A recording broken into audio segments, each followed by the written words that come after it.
Halloween forever.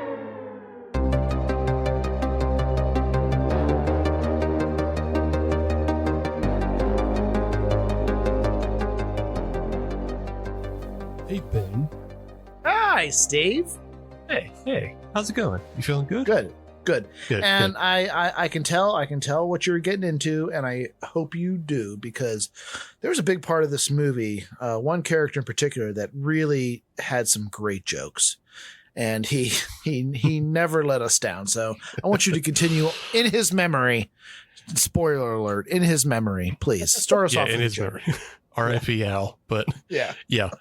Oh, Ben, what do they call Bigfoot in Europe? I know a lot of Bigfoot names and nomenclature, but I don't know what they would call them in Europe. What do they call them, Steve? They calls them big meter. They does. Big meter. Get it? They've converted him to metric. Hey, welcome everybody to the Halloween is Forever podcast. It's me. Wow. It's Steve. It's Steve. And with me is Bigfoot Benjamin. Hi, everyone. And we got a special guest this week.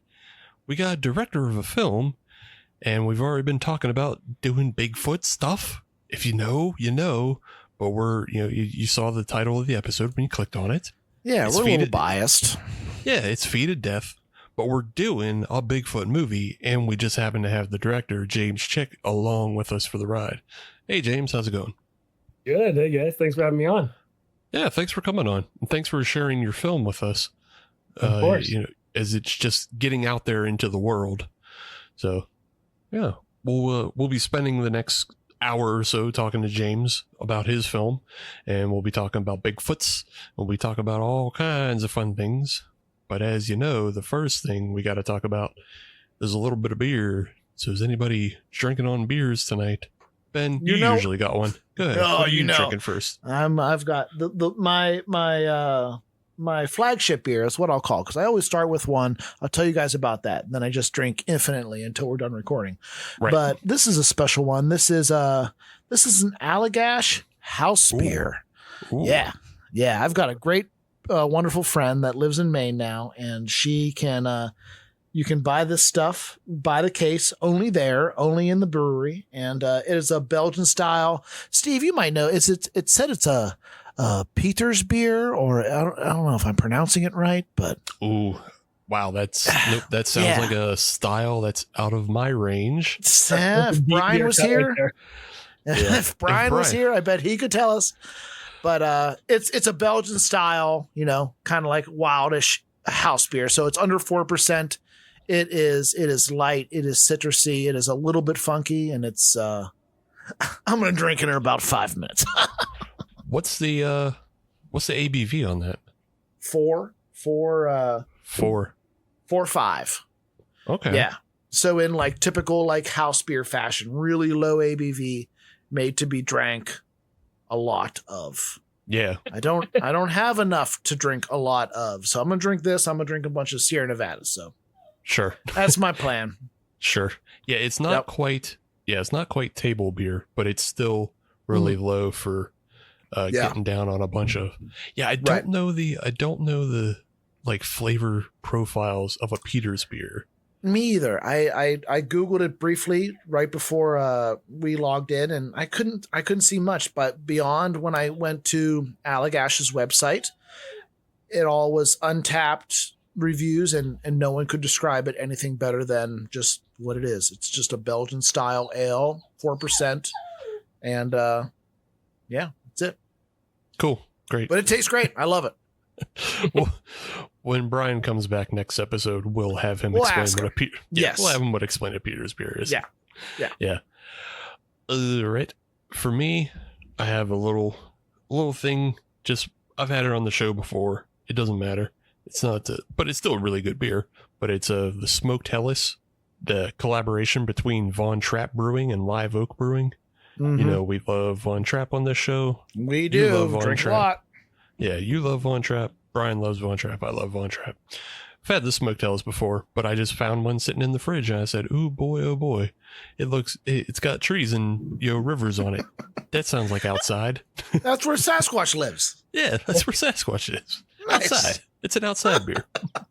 So, yep, drinking on that. It still has that wonderfully smoky flavor, and it's still just along the lines of that Schlenkerla line, but just a little less. But yeah, still great beechwood smoke flavor on it.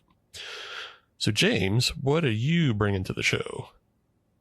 So I'm a big dark beer kind of guy. I like my stouts and my porters. And from the Pacific Northwest, which is where I'm actually from. Actually, if you've seen the movie, we literally filmed on part of my property for some of the movie. So I'm right here near Mount St. Helens. Cool.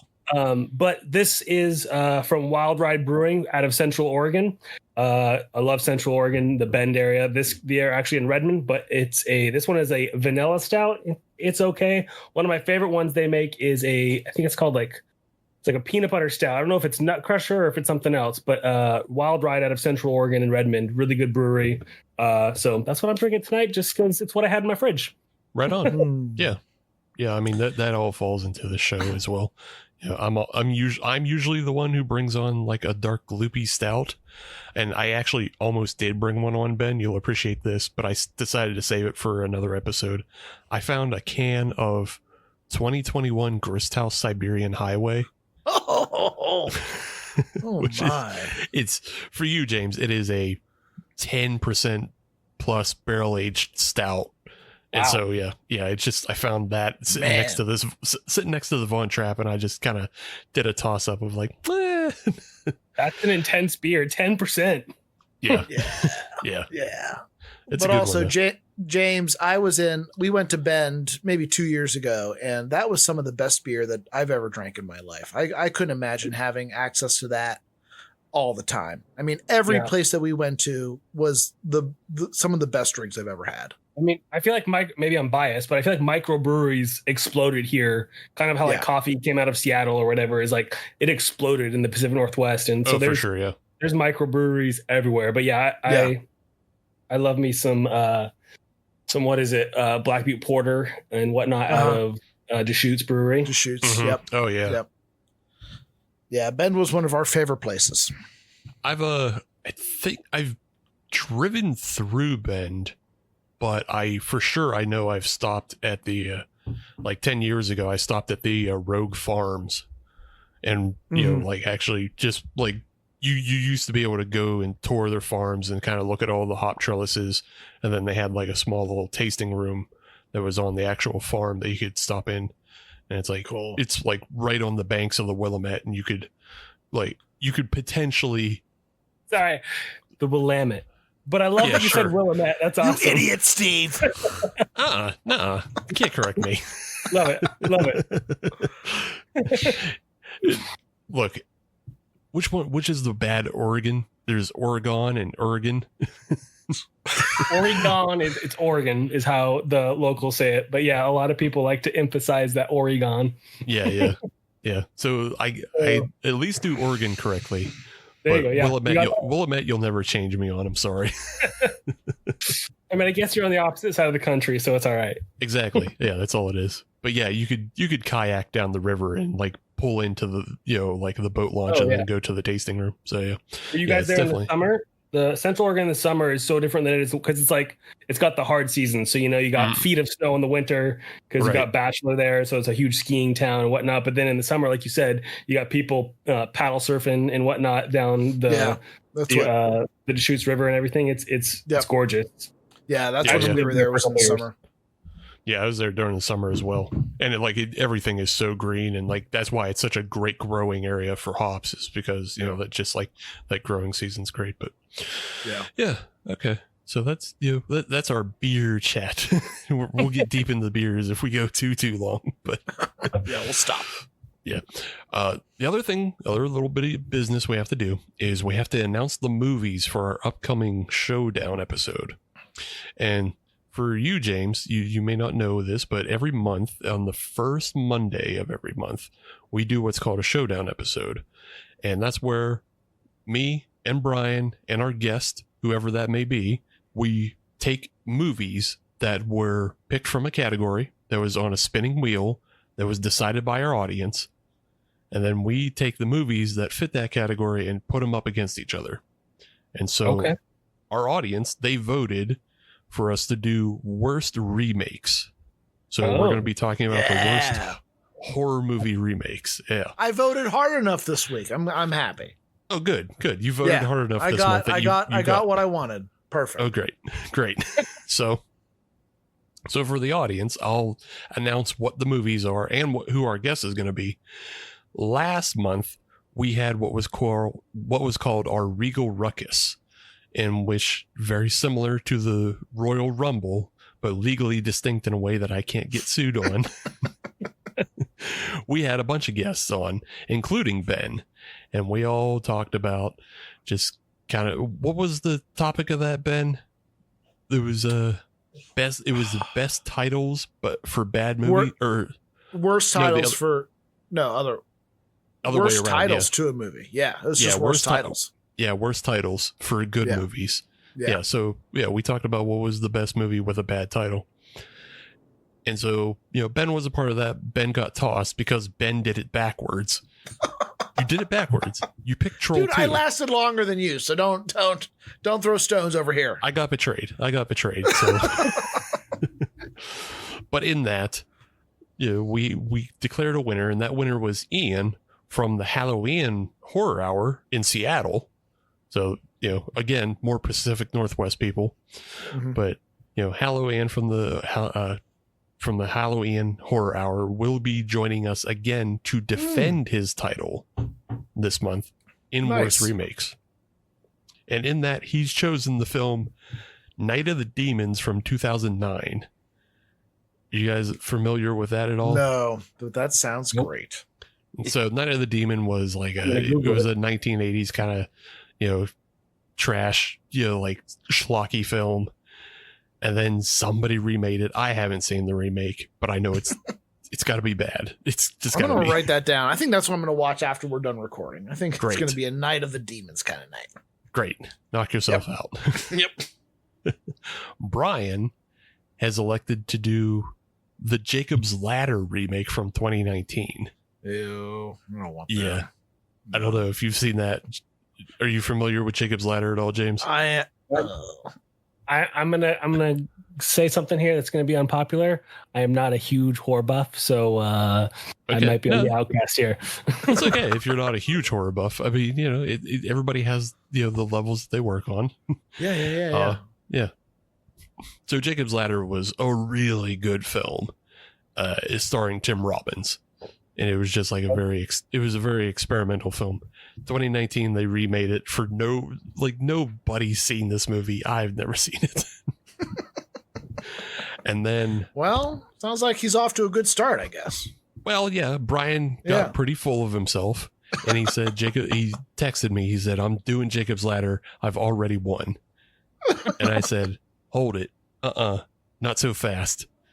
Because I have chosen to do the Martyrs remake of 2015. Oh, I have no idea what that is. It is probably one of the worst films I've ever seen. And I honestly, it was one of those films that I hated it so much. I never wanted to do it as a punishment film on this show. But it's just too bad. It's too perfect for the category. So that's what we'll be watching. That's it. Yeah. It's a contest of who's the worst. So that's what you got to go for. We realized we dumbed our way into a triple punishment episode. Yeah, truly. It just because Brian went so big on his crap movie and Ian has a crap movie on its own. And it's I got to compete. I can't just show up with saying, nope. The Friday the 13th from 2009 because it's bad, but you got to bring the shit. You got to bring it. Yeah. I got to bring the heat in a bad way, not a good way. Yeah.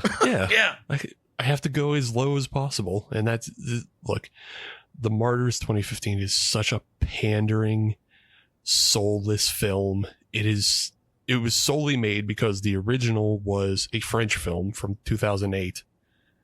and they just made an American film so people didn't have to read.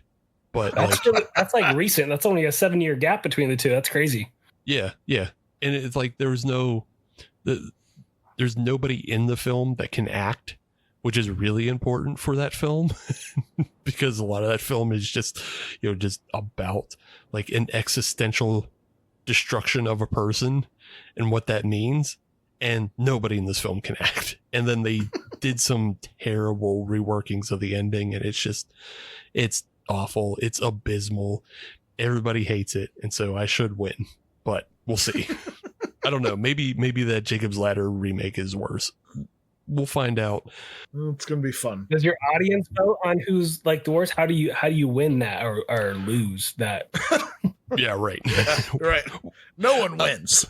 We usually have like a voting block between all the hosts and the guest. Oh, okay. And your goal is to convince another person, but it can wind up where we all disagree equally, so it does go to the audience vote. So yeah, it happens. Yeah. But yep. Look forward to that in the first Monday of February. For now, though, let's give James a chance to tell everybody where they can find your movie, Feed to Death, and if they just want to follow you on social media or anything like that. Yeah. Feed to Death. It's on Tubi now. If you want to watch it for free with ads, or if you hate ads like me, you can rent it or buy it on Amazon. So you got a couple options there. But basically, Feed to Death is like a mystery thriller, whodunit almost, for the first couple acts, and then in that third act is when it really kind of turns into more of that monster movie that really everybody is kind of expecting it to be. So it's a fun little indie film. It was a super low budget passion project. This is my first directorial debut, so I've worked on a bunch of indies, but this is the first one I ever wrote and directed. So yeah, if you want to check it out, Tubi for free, Amazon for rentals. Right on. Yeah. Cool. So yeah, get on that. This is your kind of last stop. If you want to watch the movie first, this is your last stop before we get into it. And I don't know how spoilerly we will get, but it's possible. So this is your last stop to get off the train, watch the movie, and then you come back to the episode, listen to us talk to James. And I'll just remind everybody, if you want to follow us on social media, all you have to do is search Halloween is Forever. We're on everything, the Instagrams. We're on the Blue Sky. And you can send us emails at halloweenisforeverpod@gmail.com. And if you log on to patreon.com/halloweenisforever, you can become a patron. That'll get you access to our Discord, where you can jump in, watch episodes happen live. It gets you reviews and recos every month. It gets you all kinds of extra things. I did that. Ben, did you see the little edit I made of Rob Zombie and Nosferatu? I know you saw it. Oh my God, yes. Yeah. Oh, that took me back. I used to love lifting to that song in college, and that with against the Nosferatu. Oh my God, it's perfect. Yeah. It really is. Yeah. Yeah. So I made a little edit that you can see on the Instagram of taking clips from the new Nosferatu movie and setting it to Rob Zombie, and I made it look a little bit like the old Nosferatu movie with the colored frames, but also that's how Rob Zombie did the Living Dead Girl music video. Right. Yeah. Is that he was doing a mimic of the Cabinet of Dr. Caligari. So you can check that out. But all of that debuted on the Patreon first. So yeah. So you get to see it first. You get things first. And you get our exclusive podcasts. So check all of that out. Join the Patreon, patreon.com/halloweenisforever. All right. So I guess I should say I didn't plug any socials. If you want to see behind the scenes clips, basically we have a whole behind the scenes documentary. Like I think there's like 15 8-minute videos from the making of the movie. You can just Google Chick Flick Films. That's a production company on YouTube. Chick Flick Films on Facebook, or I'm on Instagram, James A. Chick on Instagram. So you can see all sorts of behind the scenes photos and videos and stuff like that. Cool. Yeah, go check that out. Go. I think it's going to be worth checking out, like all the behind the scenes stuff, because just, we're going to jump into it now. I enjoyed Feed to Death, and it has a lot of production value for being a small film. which is like, Yeah. that was one of the things that jumped out to me first. It's just like, oh, there's a lot of production value to this. And that means either it's a lot of people coming together in a town to make something happen, or you have a lot of money.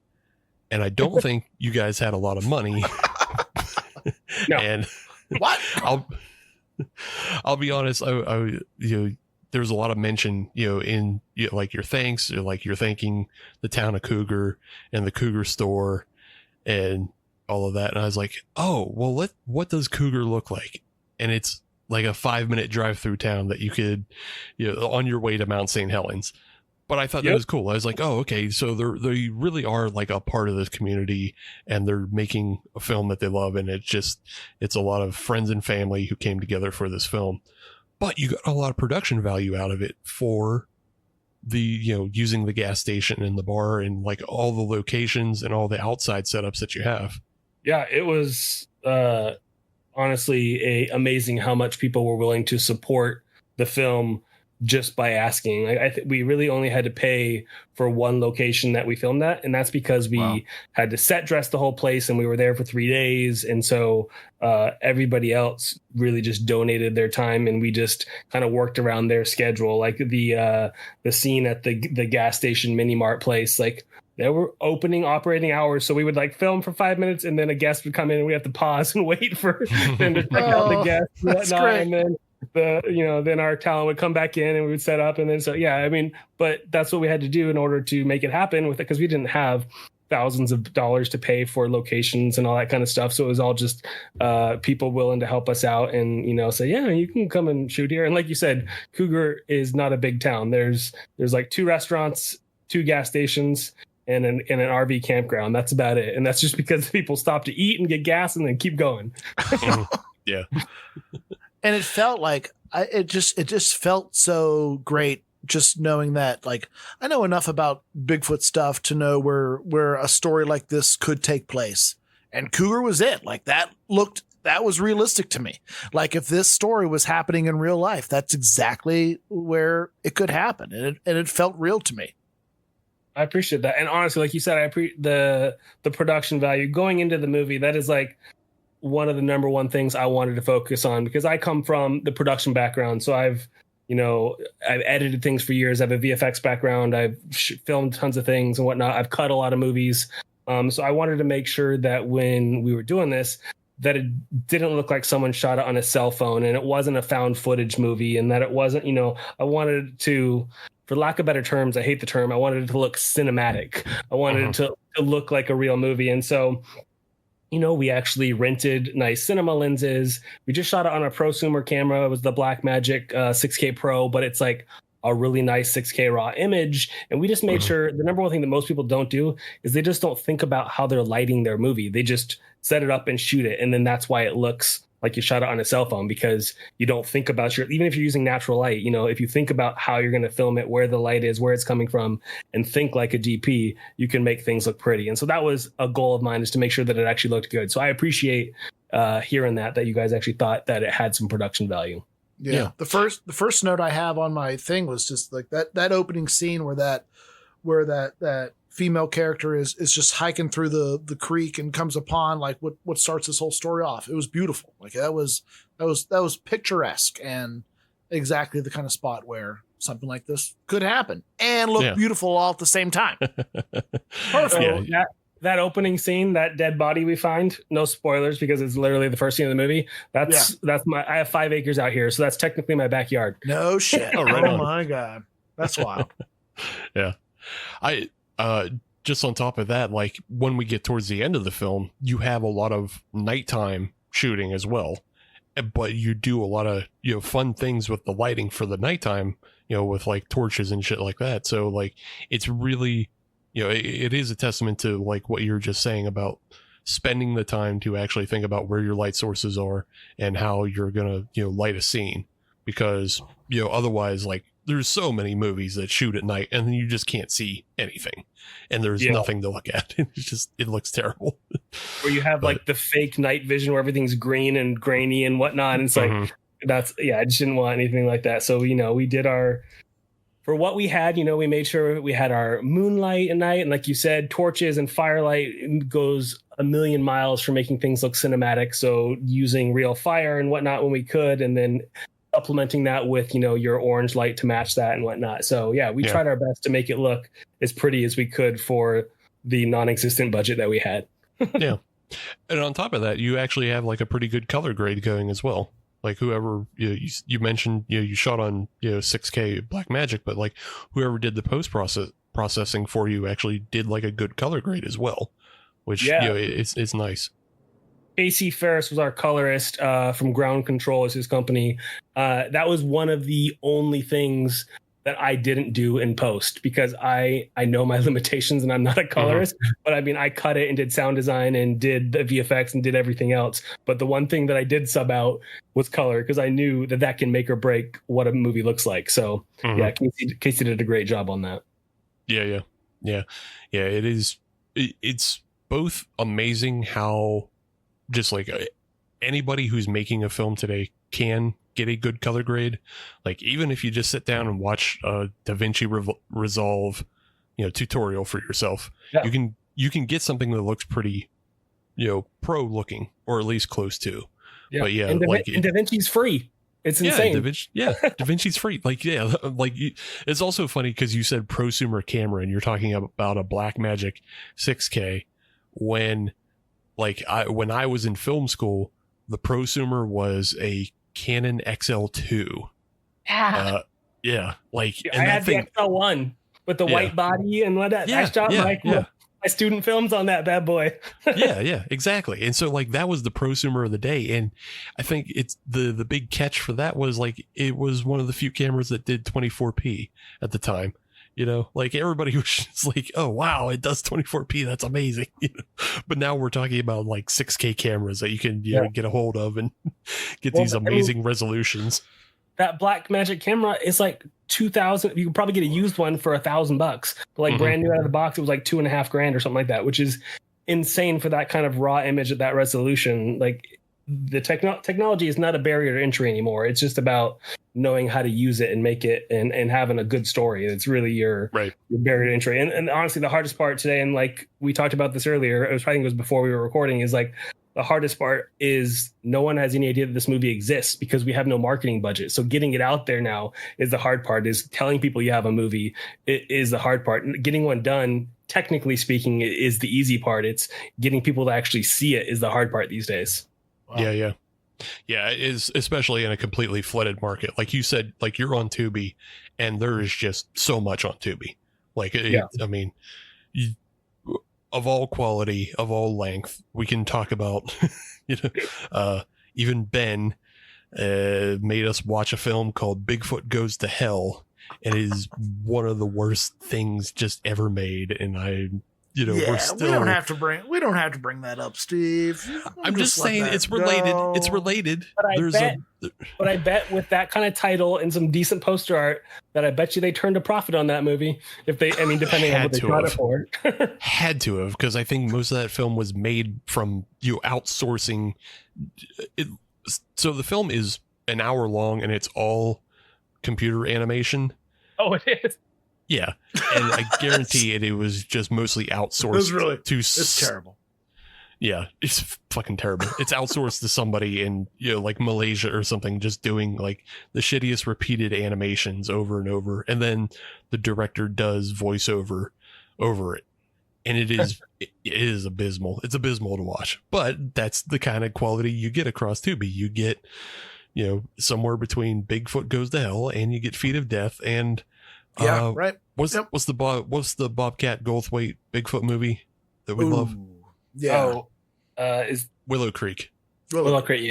Yeah. So like, you can get the whole gamut of everything. From absolutely terrible to a fun, just like friends and family, low budget film to like an actual professional Bigfoot movie. Tubi has it all. For better or worse, Tubi is phenomenal for independent creators, though, because it's a way to actually get, like, 'cause very few people are going to pay $3.99 to rent Feet of Death, but a larger percentage of people will sit through advertisements to watch a Bigfoot movie they've never heard of. So it's a double-edged sword for independent creators. Like it floods the market because so many people can upload stuff, but then it's like you said, you get Bigfoot Goes to Hell. So right. Yeah. Yeah. And at that point, you have to do a lot of the legwork yourself of like promoting your own film, but at least you can provide a link for something that's like, hey, it's free, everybody. Just like give it a check out. And then if they really, really like it, they can go buy it on Amazon later and, contribute that way, or contribute to your next project, however they see fit to help you out. I wanted to step back though. We've talked a little bit about like, the story and like kind of your history. So like this is your directorial feature debut. Like I checked out your IMDb, and apparently you've done like you did a Batman fan film short as a director, and then Contra in Real Life, which I'm assuming is Contra the video game, is another one. There's some real corny stuff back in the day on YouTube. Yeah. Sure. I just wanted to get a sense of like what was it that made you decide, okay, it's time for me to make the jump. I'm going to do a feature now. Like it's my time, like, cause as you're saying, you do like a lot of VFX work on a lot of films, but like now you're just like, okay, I'm going to do everything. Yeah. Well, it's always been my goal since I switched from engineering in college to a liberal arts degree and started focusing on doing video and whatnot. It's always been my goal to direct. It's just I didn't have the experience I just knew I wasn't ready back then. And so I started out working in low budget commercial production at local TV stations, making your cheesy mattress commercials and stuff. So just honing my skills, paying the bills, doing that kind of thing. But I really started doing a lot more indie film, legit independent film, like around 2019, 2020. And was getting on set a lot more, was actually cutting a couple films and doing sound design, a bunch of stuff. So I really switched from doing VFX that were paying the bills to really focusing on what my passion was, which is actual filmmaking. Because I love VFX, but sitting behind a computer all day, every day is mind numbing, and it's insane hours. I was working 100 hours a week when I was at a VFX studio. We were working on like Grimm on NBC, or ABC, doing a lot of creature morph stuff. Like, I loved it, but the hours are insane, and it wasn't what I wanted to do. I was always wanting to do production on feature films. Like, I played around on YouTube and it scratched the itch, but it never really was what I wanted to do. So finally, after I had, like I said, I had shot films, I had edited films, I had sound design for films, I had delivered films to people like Tubi and VMI Worldwide. I had done everything from beginning to end except write and direct and produce. I was like, you know what? It's now or never. Let's just do it. So I had already been writing scripts, but like most writers, the first few scripts I wrote were like multi-million-dollar projects. Like, it was just unrealistic to make it happen. So I specifically wrote Feet of Death knowing that it's, like I said, I have 5 acres out here. I literally live out in the woods here. I had access to a Bigfoot suit. I had a town in an area that was willing to help out. So I specifically wrote knowing that I had access to all these things. So I was able to do it on a budget of, I'll just tell you, the entire budget from beginning to end was less than $15,000. So it was nothing. Oh, wow. Really? Yeah. So, and all that went to the cast and crew, just so that way they could actually be paid to be on set. We shot it all in 12 principal days of photography, and then a few pickup skeleton crew days that I did here and there for like drone stuff and whatnot. But that's, again, because I did basically everything. There was the total crew for this project was me, my DP, a sound guy, and a PA. That was it. 4 people. Yeah. So it was like a non-existent crew. But anyways, the reason I jumped into it was because it's always what I was wanting to do. And so when I was writing this film, I was like, okay, what's something that I can do, something that I would want to watch, and something that has an audience? And Bigfoot just kind of fit all those things because I love monster movies, I love thrillers, and I had access to the Pacific Northwest, and Bigfoot has a built-in audience, so it just kind of made sense to go down that route. Yeah, right on. Yeah, it's a lot of, write what you know and work with what's available to you. So yeah, if you are obviously living in the Pacific Northwest, everybody's aware of Bigfoot in one way or another. That's not like that's not a secret. But everywhere up here. Yeah, but yeah, hey, you do what you can with what you have, and you mentioned like the 4-man crew, and like again, that's just such a throwback to student filmmaking. It is like, yeah, you got one guy you need 4 people because one guy has to hold the camera and one guy has to hold the boom, and then one guy holds your bounce board, and that's about it. Like, you don't have much else to work with. You can't get any smaller than the crew we had. I mean, I guess we could have done without a PA, but man, that would have been miserable. Right? Yeah. So, when you started writing, because also you listed as Ashley Chick, and I'm assuming that's your wife. That Correct. Is, yeah. So you and your wife started writing this, and then there's a third person, Ryan Stahl, listed as a writer. Did the story originate with you, or was it like an idea that came from somebody else and you decided to flesh it out, or how did your script come about? Definitely, it originated. Actually, we were driving.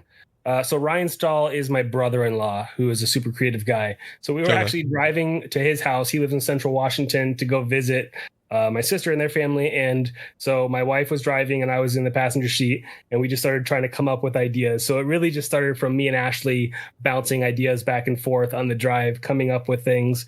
And then I kind of fleshed out an outline.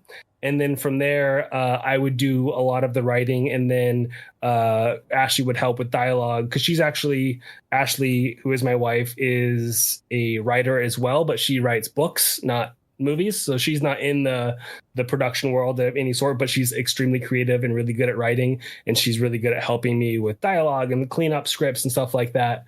So I would do the majority of the writing on this specific project, and then kind of bounce it off both Ryan and Christy to help me flesh out scenes, or to just, kind of give notes and, make the dialogue sound maybe a little more natural and that kind of thing. But Ryan has become a great writing partner. And actually the next project I'm working on, he's doing probably 95% of the writing for that one. So huge props to them. They're both extremely talented writers. But for this project, I did more of the writing. It's a fun script. It has I don't want to say predictable evolution, but it has like a cozy evolution. Yeah. In that we have, for at least, the first act or two, you have these parallel running stories, which I think is like an interesting way to frame things, because it takes from your kind of classic monster movie investigation film, but also the second story with Chris is along the lines of a found footage, even though it's not always filmed like a found footage film. So it's kind of a fun kind of play back and forth of doing 2 parallel running stories at the same time that lead to an ultimate conclusion of, oh, fuck Bigfoot. Yeah, that was honestly one of the ideas that we came up with on that first drive, of like having different perspectives and filming them in different ways. So the vlog footage one is shot as if he's doing all his own filming. So if he's on camera, the camera's never moving. It's like locked down, because if you're shooting a vlog by yourself, that's how it would be. Or then you get the scenic B-roll shots, but he's not in it. So like we filmed that specifically as if he was doing all of this filming himself. And then you switch to more of your wide, your anamorphic widescreen for the cinematic stuff. And so we have these 2 different, both visually different and aesthetically shot different perspectives. And that really, in my opinion, even though the first 2 acts are slower, it helps keep that pacing going of like cutting back and forth between these 2 stories versus just playing it out chronologically, which is kind of fun in my mind to see, like, okay, how are these paths gonna cross? When is this timeline connected to this timeline, and that kind of thing. So it was just a fun way of giving you this backstory and keeping the story moving in a different way. I also think there's something, if a person is into Bigfoot and Sasquatch stuff, at least in my case, there's a most of them involves some level of found footage. And this was a really tasteful, really creative way to put that in there, insert that in there, and have it still mean something, but also have not the whole movie be based around what we found on his cell phone. So that was really fun. Yeah, once it opens up, it really opens up and like becomes its own thing. Yeah. And it becomes more interesting that way, and it gives you a lot better looks, at Bigfoot as you're going through. I wanted to point out though, one scene that's, in kind of Chris's story is when he goes to the gas station, and it's just a little thing, but I really love the counter girl, Evan, as she's standing there waiting for him to call action, and just the way she's playing with her hands as to not know what to do with them. It's just such a funny, like, little detail but it's great characterization. Dude, as she's going along. Killed that. She was only there for the one day filming. And her name's Morgan, and she was phenomenal. And the way she does her little eye darting back and forth, and just the way she plays awkward, so good. She just turned on. Every time we did any sort of screening at a theater, she got the biggest laughs out of all the movie. Like it was phenomenal. So like I love that little part, her little, because she's a tiny little character, but she killed it. Yeah, she really did. You would be hard pressed to know if she was really that bad or just that good. Like, I'm sure that people think that she's just terrible. Which is how good she is. Yeah. All right. That's how you know how good it is, though, Ben, because nobody would think to do the hand play of like, am I supposed to have my hands up, hands down, hands up, nope, down. I'm gonna go down. And that's the scene when we were filming where that little store was still open. So it's like she would have to stop, and we would have to cut every time people would come in, and then the real clerk would come in and check the people out, and then we go back in, and she'd flip it right back on. It was amazing. No, I don't work here. He'll help you. Although she did help a few people. When people would come in, she would tell them where things were. That's great. So I also wanted to bring up, so the lead of this, who we spend most of our time with, Jason, is the character is Jason Easterly, but he's played by Andrew Jacob Brown. Like, he has to carry most of the film, I think. Yeah. And he does a good job of, kind of portraying, like, he never comes out and says things that are like hard on the nose, but we get clues from the world around us about what has happened and why he's in the situation that he is. And it's kind of fed to us through the world and through other characters. But I think he does a good job of kind of, like shouldering, the weight that has been put upon him in the world. Just kind of, what is your relationship with that actor, and like, where did you find him? Because he does a good job. Yeah, both Andrew and then Jack, who played the sheriff, were phenomenal actors, and they had similar screen time. I think Andrew had a little bit more, but they both carried the film. Everybody was cast from the Pacific Northwest, so some people drove 5 or 6 hours to get here, but they were all mostly Oregon, Washington for both cast and crew. I believe actually now Andrew has moved over, and I think he's in Alabama actually, but he was in the Portland, Oregon area, so he was nearby, and he's actually shot and directed I think like 6 indie films himself before this. So he had experience doing that, and his goal was always to be acting. So he was like directing out of necessity. So it was really like, this was a great opportunity for him to where he didn't have to think about anything production wise. He could focus 100% on character, and he killed it. Honestly, this is Jason we're talking about. Yeah, Jason. Yeah. Okay. Jason Esterly, who is played by Andrew Jacob Brown. Yeah. Andrew Jacob Brown. And he did a great job.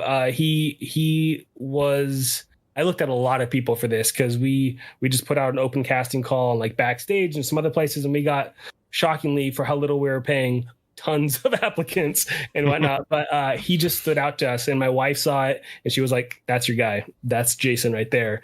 And she was right. From his audition tape, we knew it. And then once I actually talked to him, we met on Zoom and chatted and, kind of ran through the character, and he killed it. And he was dedicated to the project, man. He was out there sitting on lava rocks in a t-shirt and out there in the rain, and but he was dedicated to the character and pushed through. So he was a local guy from just south of Portland.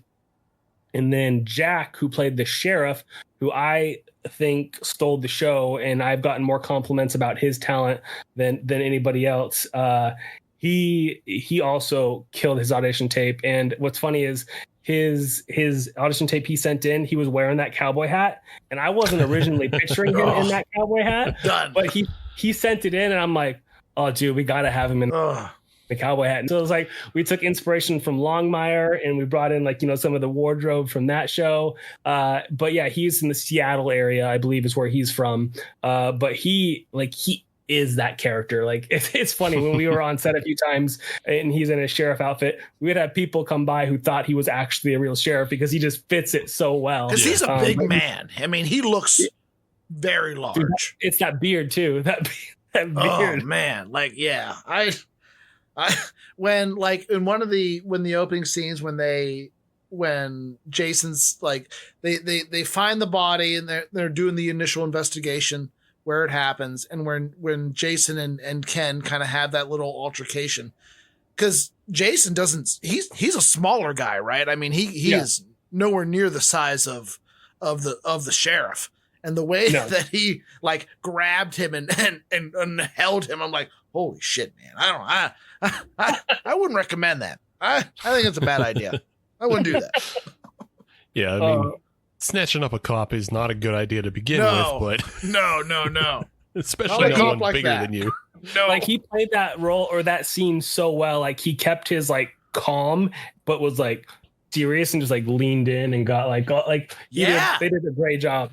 They really did, man. I have to ask, for even as big and as intimidating as the sheriff character is, there is one scene, and I believe it's when they're talking to the coroner, and she she gives him kind of the rundown and everything, and he has some moments of levity. One is he just leaves the room because he is completely disgusted by what he's seeing. It's a very kind of small town sheriff thing of I didn't sign up to see dead bodies mauled, so this is gross. But the other one is, he says a line, and is this a Letterkenny reference?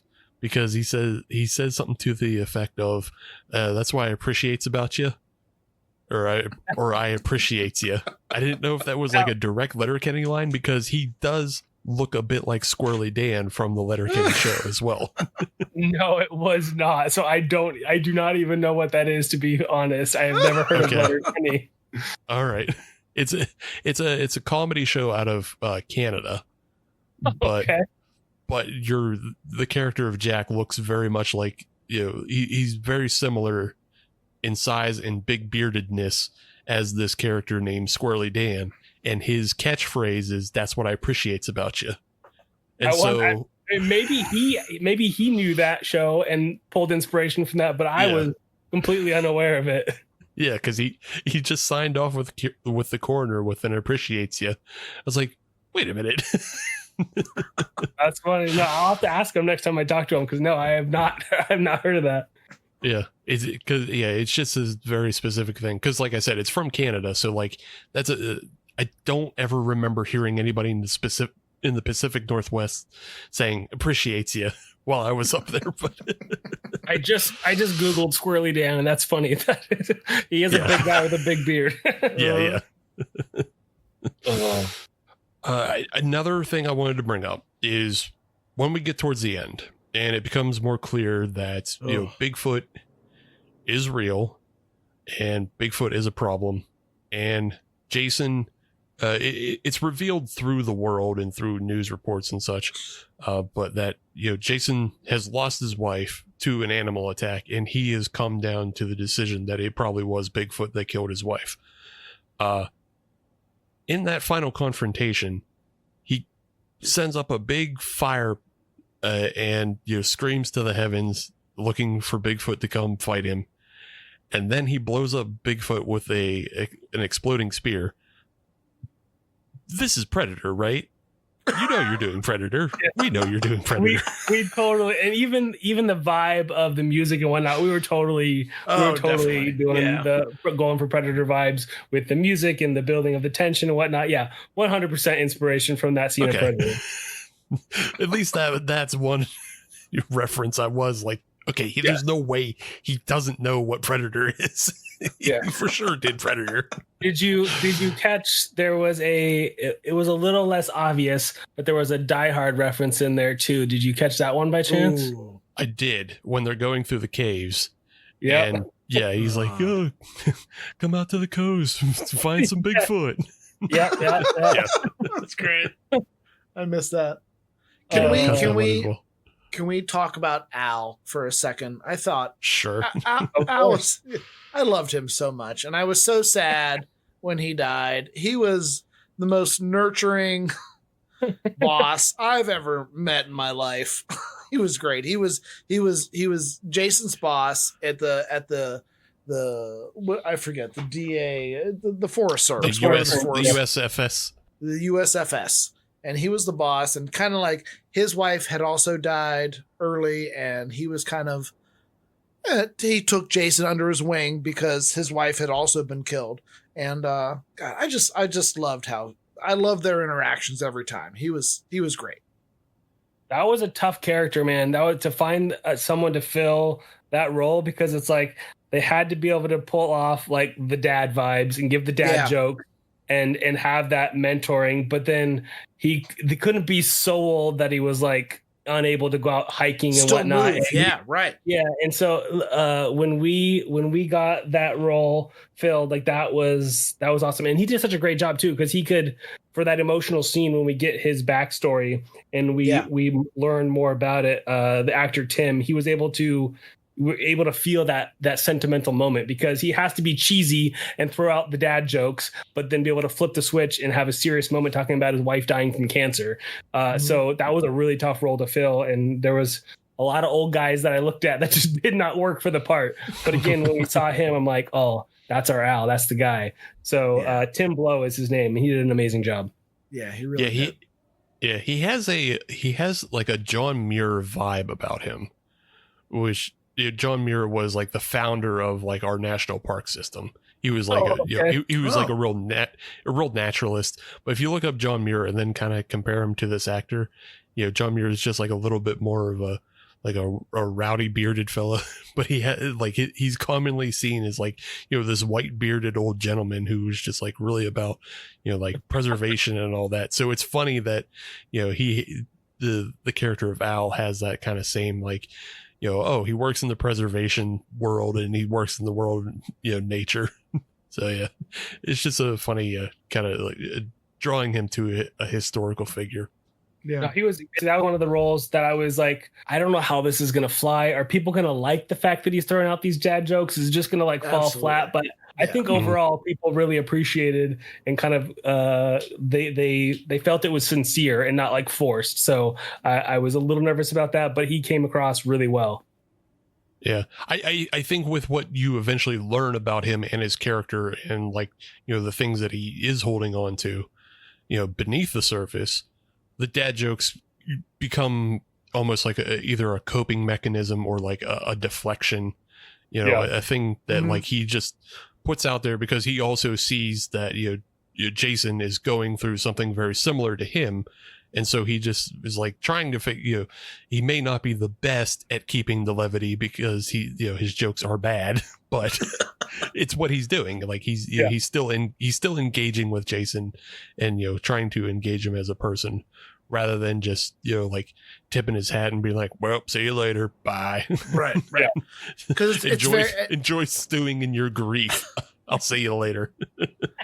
And the movie does a really good job of making it very clear that Jason is struggling throughout the whole course of this. Like he looks very unkept. He is always drinking. He is always kind of stressed and just like, granted his wife died a while ago, but he's not dealing with it well. And rightfully so, as you learn at the end of the movie, like it's really fucked what happened. Yeah. Indeed. Really fucked. Indeed. Yeah. So I wanted to bring up, I don't want to give away too much, but Yeah. I wanted to bring up, there's 2 Bigfoot suits that you use in the film. One, what does a Bigfoot suit go for? Yeah, please. 2, I'm also interested in this. And 2, tell us about like the bigger one, like the one that we kind of see in kind of the attack footage of Chris. Like, So where does that come about? And like, yeah, just tell us more about the Bigfoot suits. You want to know, like, logistically, like if you wanted to get a Bigfoot suit, like how much would you have to save up to get it? Yeah. I mean, that ranges. If you're shooting the movie Exist, it's going to be $100,000. If you are good movie. Yeah. Yeah. If you are us, then you go on to Amazon and find the most affordable Bigfoot suit that you can, and then you have a friend who has a little bit decent. I think the main suit that we started with, I think, was about $1,500, as I think what that one cost. But then we didn't like the way. In fact, we even shot a scene, and it was so bad that we had to reshoot some of it. So we bought a cheap Bigfoot suit. And then we cut out the like chest and abs from the cheaper one and sewed it on to the more expensive one, because the more expensive one was just like uniform. Like it was just like kind of long hair everywhere. There was there was no pecs or anything. Yeah. So we actually kind of combined 2 to make it a little bit better. And then when you see the actual Bigfoot in the film, the face for the close-up is a VFX face replacement, obviously. And so because the mask itself, even on a $1,500 Bigfoot suit, if you don't have a makeup prosthetics guy on there to spend 2 hours blending this eye seams and gluing everything down and spending, which we didn't have, it looks like a dude in a mask. And so that I mean, do we want to go into spoiler territory? You can if you want to. That's up to you. It's how much do you want to give away of your film? I mean, I'm okay talking. If they've gotten this far, then right. So they're gonna watch it anyway. Yeah, they were told earlier to get off the train and go watch. So yeah, the mask thing plays well for certain parts of the movie because it is supposed to be a mask. Right. But then when you're supposed to be seeing the real Bigfoot, we wanted it to look not as mask-like, so we did a VFX face replacement on when you saw the close-ups of stuff. Now, I know it's not perfect, and I know there's a lot of people that say it just looks horrible, which I can see is not great. But again, for what we had, I think it turned out really well. And I really wanted Bigfoot to move a little bit more ape-like, a little more animalistic and less man-like, just to do something different. So he wasn't like totally bipedal, just strolling through, like, the with the Gimli Patterson film, that kind of thing. I wanted to be more animalistic. So a lot of times he's on all fours and he's like more quadrupedal. Exactly, more gorilla ape-like type thing. So just because we didn't have an amazing suit, I wanted the movement to feel unique and different. And we also pulled what I like to call a Jaws, where it's like we hide it and don't show it, because Bruce the shark in Jaws never worked, so they just always hid it and showed the fins and whatnot. So we were always hiding our monster in shadows, or you didn't see the full thing, or you saw silhouettes or whatever. We were trying to do a similar thing, because I knew if you just saw this dude in broad daylight, it's a dude in a suit and it doesn't look like a Bigfoot. So we tried to find that blend of like, giving them the Bigfoot vibes, but not giving it all away. Yeah. Yeah.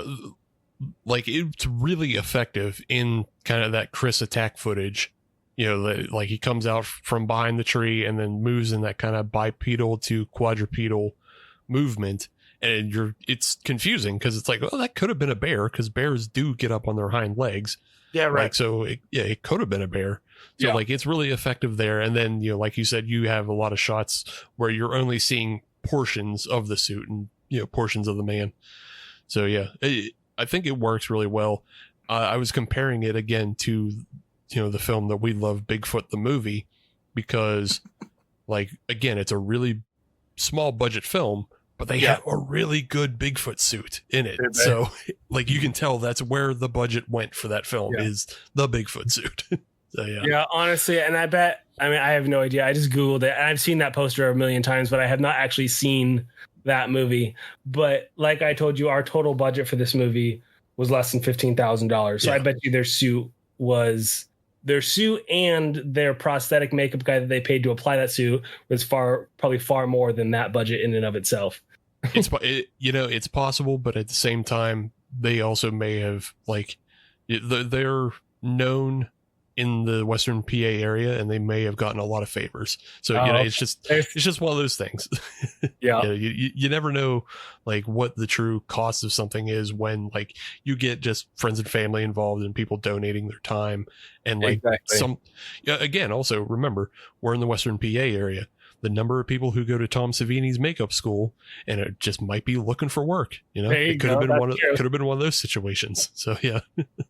We did bring on a makeup guy for the 2 days for 2 of the out of the 12 days of production for the wound effects. So in the opening scene, when the guy's all ripped apart in his neck and whatnot, we did have a guy come in who did that because I wanted the movie to start off looking good. I didn't just want a white blood on his neck. I wanted it to actually look like a flesh wound and whatnot. And then in the morgue later, when you see it, the same wound all cleaned up and whatnot, we did have him there as well. So for those things, for those 2 days, we did have a special effects makeup guy that came in and worked on those. We just didn't have a guy there every day for applying the Bigfoot mask. Yeah, right on. Yeah, but again, you're doing with what you can, and then the makeup effects look good, and you only have minimal amounts of them, but when they're on screen, they look good. So that's all that matters. Yeah. I wanted to ask, just again, more into the special effects, but did you have Jason rigged up on a pulley system when he gets thrown by Bigfoot? Oh yeah, into the tree. So that poor man, that was like 2 a.m. I think it was roughly the last thing of the day. We had just shot that whole fight scene where he was fighting and punching and whatnot. Everybody was exhausted, and all we had a crash mat, and then he just ran and jumped as high as he could, and then in post, I made it bigger and more emphasizing what it is. But the poor dude was running and trying to jump. And the first time he did it, he got up 6 inches because he was so exhausted. He could barely move. So the shot is split into 2 or 3. That scene is split into 2 or 3 shots. So the first one where Bigfoot's flinging him, he just kind of threw himself backwards, and then I made it in post using my visual effects background look like he went higher and further. And then same with him where he's crashing into the tree, I raised him up so it looked like he was flinging up higher and further. It looked great. It really did. Yeah. So no, there was no wire work. We had no budget for any of that nor time. But it was just it was all there was no CG person replacement or anything like that. It was his footage that I then just modified in compositing. Cool. Yeah. I think that's what stood out as why it looked good to me, and I had to ask about it because when Bigfoot comes up behind him and snatches him up and throws him, you already mentioned, it's kind of the obvious VFX Bigfoot face. Yeah. So that's the obvious VFX on screen, and I think because that effect is obvious, it kind of covers up the effect that you were talking about of just moving the actor and making it seem like a bigger action because it looks really good, and it's obvious that the actor doesn't become a 3D model being thrown through the air. Yeah, it's still we usually get some pretty good reactions at screenings when we get some pretty good gasps at that moment, which is always, as a filmmaker, is always yes. We pulled it off. So no, I was pleasantly surprised with how that turned out. Yeah. And without spoiling anything, that part in the section of the movie that we're talking about is probably one of the best twists in any Bigfoot movie that I have ever seen. I mean, it is no one familiar with Bigfoot stuff is going to be expecting that at all. Yeah.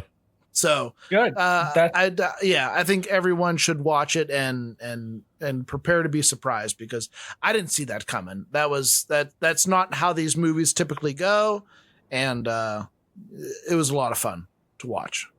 That's what we were going for. We wanted it to be we wanted a twist in there at some point, but then we also wanted it just to not go in the direction that the audience was expecting for the ending. So hopefully we accomplished that. Whether it's for better or worse, hopefully it's not what the audience was thinking was going to happen. No, I mean, maybe Steve did, but I would never. My simple brain would not, and I think the majority of movie watchers and Bigfoot people are not going to see that coming at all. Yeah, it was a lot of fun. I'm not saying like anything's telegraphed in it, but like I kind of had the feeling. Of course, like that's always do. I just did because the suit, sometimes the suit looked different, and I was like, well, I know he's not intentionally putting up a bad suit. Well, normal people don't do that kind of math, Steve. Okay, I do that. I do the math. Yeah, right. Well, good. But at least you were thinking about it. At least it was like, so it wasn't just, oh, you were expecting something and then it didn't happen. So no, I've heard a mixture of like, oh yeah, I knew what was going to happen in the end. And also it was like, oh, I had no idea. So it's been a mixture of both that I've heard. Yeah. But I think it works to the advantage of the film though, because when you see the bad suit, you're kind of like, oh, what's going on here? Like now they're not just putting up a bad suit to put up a bad suit. Okay, there's a reason for it. And then you go, okay, but if there's a bad suit, that still means there's a real Bigfoot. And so, because that bad suit looks nothing like what we saw in the Chris attack footage. So you just go, you have to remember back to the beginning of the movie, like, oh, wait, hold on. There's still Bigfoots out there. It worked really well. It really did. I wanted to bring up some of the locales that you wind up shooting at, and like you kind of already mentioned how most of this is your backyard anyway, but like the cave system that you guys go into. Ooh, yeah. Is that in your backyard, or is that like more attached to a park or something? Or dude, if I had that in my backyard, I would be selling tickets and I would retire. No, so the caves, everything. First of all, everything was practical. There was no VFX in the cave, except for maybe to paint out some lights. There's the Ape Caves, which is a national park, which is just these cool lava tubes from when St. Helens blew back in 80. And it's this really amazing national park where these caves, you can hike for miles underground. And so we did what's called live environment filmmaking. So we basically just went there, and just like we did at the store, we shot around people out there hiking and exploring and whatnot. And funny story about that day, we went there to shoot. So like when Al was there and Jason, and they were kind of searching the caves, that part in the middle, later middle, that's all the Ape Caves. And the same day we were there filming, there was 4 school bus loads of middle school children on a field trip exploring these caves. So it's like in between takes, we have some behind the scenes pictures with like 30 kids in the background. And we would wait for them to all file out. And then we'd have like an 8-minute window between the groups where we would film a scene, and then we'd wait for them to This is the stuff you do when you're a low budget indie filmmaker. But the scenes look like it looks amazing because these caves are huge and phenomenal. And it's they're great. And then the ending scene, which is one of my favorite scenes, where we have the tiki torches in that cave, that is called the Cheese Caves. And that's kind of it's about 2 hours away from me. It's near Mount Adams, but it's not a national park. That one's actually technically on private land, but they have signs posted and allow the public to basically explore at your own risk. So we just went there and we filmed all day there, and oh my gosh, that day was a nightmare because we got there and my generator was DOA, and so we ended up using my truck basically as a giant generator, so my truck was running for like 10 hours straight. But that scene turned out really well, and so that was a real practical cave that we shot in, but that was all like sharp lava rocks. So like when they're sitting on the ground for the wide shots, we could have them like on a mat and whatnot. But like the close-ups, he's sitting on these like pokey rocks this whole time, like sharp rocks, because it's just this lava tube. But phenomenal caves, all practical, all here in the southwestern part of Washington. Yeah. I just thought both of those like locales were really cool to see because they have this they have that kind of Neolithic look to them. And we're used to, when we see Bigfoot movies, we're used to seeing the big redwoods and everything. That's pretty common, but I don't think we ever get to see like, deep into a cave system or anything like that. And then the other locale that was just fun is just the waterfall shot when he's going behind the waterfall and turning out the light. That's also just a cool, like, again, it just feeds into that production value and like, good location scouting of like, oh yeah, cool, waterfall, fun. You don't see that all the time. That's exactly what it was. So that was in just forest land, national forest land. So we were just out there hiking around trying to find a cool location. And like, I knew from Google that there was waterfalls and stuff out there, doing my research ahead of time. But then could we actually get there? Could we access it? How far from the road is it? That kind of thing. The logistics of filming. We were able to go out there and find this. And that waterfall was like maybe a 5-minute walk from the road. So it was extremely close and it was amazing. And that flat area where they're fighting, people can camp there and whatnot. So it was an accessible area. There was no bathrooms or anything. So anytime anybody had to do anything other than take a leak, it was like a 20-minute drive to the nearest porta potty or whatever. But but thankfully, everybody knew what they were getting into, and we really didn't have any issues. And that was the night where we were filming till like 2 a.m. It was like we had to do a pickup day, and it was exhausted. We were at like the 12-hour mark because it's 12-hour filming days, and it's poor Andrew had to run and crash into the tree over and over again. But because that was right next to that, just like it is in the film. It's the waterfall is a 2-minute walk from that where the fight scene takes place. Yeah. Hey man, cool. you got some wonderful filming areas out there though. So like, yeah, it's good to know your land. If you're an independent filmmaker, know what's available to you as like a good locale and like take advantage of it.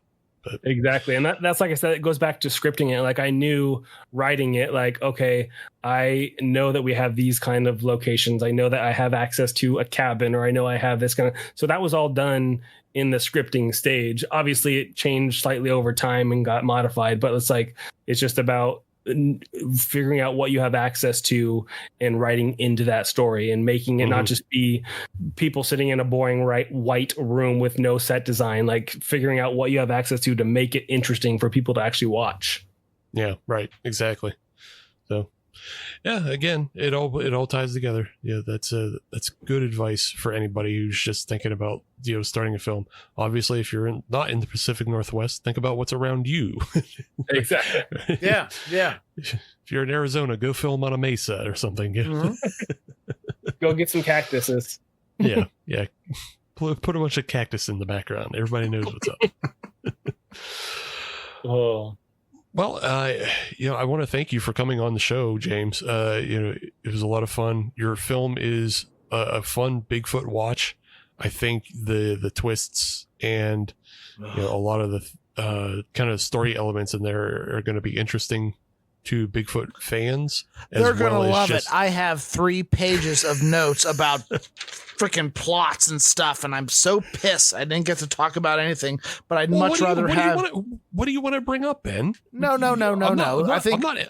I'm not fully ending the show. If you have something you want to bring up, ask him. Now's your time. Ask your question, Ben. I don't want to ask anything. I think this is perfect. I think we did a great job. We teased enough about this, and I think they just need to go and watch it. But I'm not used to having a director on. I'm not used to having I'm not used to teasing a movie to make people want to watch. Usually I come on here and talk about shit that I have to defend against 3 other things. So no, I love this movie. I've seen every Bigfoot movie that exists, and it's great to have something new. It's great to have something fresh, and this was by far the most entertaining I've seen in a really long time. So I think everyone that listens to this is going to enjoy this movie for sure. Well, coming from Bigfoot Ben, that means a lot. So thank you. I appreciate that. Yeah. Because honestly, that's as not being a Bigfoot aficionado, like I did my research and I looked into a bunch of stuff. I'm always nervous about like, okay, are the Bigfoot fanatics going to like rip me apart? Are they going to hate this? No, no, they would not. They would. I think they would really enjoy it. And if you want to talk after this podcast, I can point you in the direction of some other podcasts that I'm familiar with, and they would love to know about this and talk about it, and of course get you a lot of great views. Amazing. Yeah, there you go. Did you have anything else you wanted to ask though, Ben? I'll give you before we wrap it up. If you have anything else, no pressure. Don't. Feels like a lot of pressure. So you take your time. I can edit that out. How's the beer treating you though? How have you finished at least your first one? Oh please. Yeah, Ben's a quick drinker. 1, 2. Oh, there we go. There we go. 3. Oh shit! Yeah, I drink fast.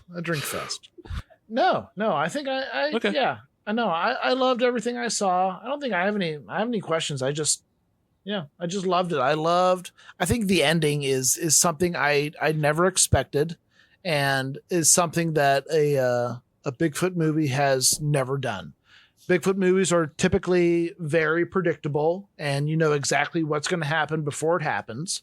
And this is a great take on it. Like it's fun. Yeah, I enjoy it. Yeah. Any film that does Predator references gets points with me. So yeah, absolutely. Yeah, but yeah, definitely, seal of approval to go see it. I think it's really impressive, especially now that you said you did it for less than 15,000. Just because I was watching and I was like, I was guessing somewhere around 100,000 because I was thinking, wow. Yeah, I was like, I mean, just again, the color grade and the, I don't know what shit costs anymore either. So I don't know. I mean, I've worked on movies that have like a $200,000 to $300,000 budget, and I feel like ours looks just as good as those, and the quality is there. The difference being usually on those $300,000 or $400,000 movies, they have B-list actors, and we don't have any B-list actors in our film. That's right. The only difference. As far as the quality of the film and the look of the film, in my opinion, it's similar to those lower budget films in that 300 range. So if we had talent in this one, it would be doing far better than it is. We just didn't have any of those B-list actors, your scream queens or whatever that you could get to draw some attention. Yeah, that's the one thing you should have spent money on, is just getting one B-list actor that people know to show up for a scene, and then you could sell it with their name. That's what a lot of these films do. They don't. I don't. If I had an extra $50,000, I would have done it, but I didn't have that kind of money. I don't love the practice of like just doing that, but I think you do really well with what you have. And like you said, you don't have the B-list actors, and it is kind of funny because it does stand out when you get to the point of the